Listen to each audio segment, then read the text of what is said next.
we're all concerned about misinformation and don't want misinformation spread on the internet. The question is, how do you define misinformation? Who gets to define it? And Ms. Frederick, I'll ask the question of you, but first I want to set up the question. You kind of set it up earlier with the Wuhan lab. I'm the ranking member of the healthcare subcommittee, and we've been really looking into the Wuhan lab. And I just want to set up, this isn't a hypothetical scenario. This is a real scenario of information getting blocked from Facebook. And it goes to some of the comments, and I've got documentation here. If you go back to the April 17th White House press briefing, somebody asked the president, and I want to ask Dr. Fauci, could you address the suggestions or concerns that the virus is somehow man-made, possibly came out of a laboratory in China? The president says, want to go, and so Dr. Fauci said, there was a study recently that we can make available to you where a group of highly qualified evolutionary biologists looked at the sequences there and the sequences in bats as they evolve, and the mutations that it took to get to the point where it is now totally consistent with the jump of a species from an animal to a human. So disregarding the lab, Sir Peter Daszak sent an email the next day to Dr. Fauci as the PI of the R01 grant publicly targeted by Fox News. Now, this grant was where Echo Health Systems was being paid by taxpayer dollars to go to caves in China and harvest viruses from bats that may never see a human being, and then taking them to a city of 11 million people, Wuhan, taking 11 million people. But he said to Dr. Fauci, as the PI of the R01 grant publicly targeted by Fox reporters at the presidential press briefing last night, I just wanted to say a personal thank you on behalf of our staff and collaborators. This is from public information you could FOIA.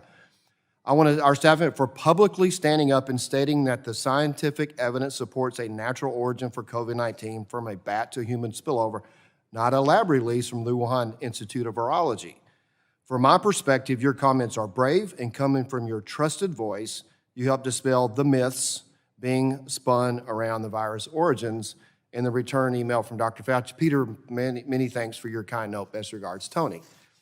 So I say that because we had, who's going to determine what's misinformation or not? Here's the National Institutes of Health that we have funded tremendously over the last few years. We all had a lot of faith and trust in, dismissing that it came from the Wuhan lab when there was no evidence to dismiss it. Absolutely, the evidence doesn't exist today. It didn't exist at the time to say that it couldn't have come from the lab. I had a conversation last spring with Dr. Collins and brought this up and was really concerned about a lot of faith in what these guys did. And matter of fact, I quoted Dr. Fauci on this when people say this came from Wuhan. Like, oh, we have virologists saying that it didn't, because we've had these before our committee and had no reason to not believe what they said. And when I talked with Dr. Collins, and if somebody wants to ask him to see if this is an accurate description of a phone call, I'll certainly welcome somebody to do that. But essentially, I said, I'm disappointed in where it's coming because I've looked at a lot of evidence, and it really appears this could have come possibly, very more likely than not, through the lab. And he goes, well, it did originate in nature, so it's not man-made, originated in nature.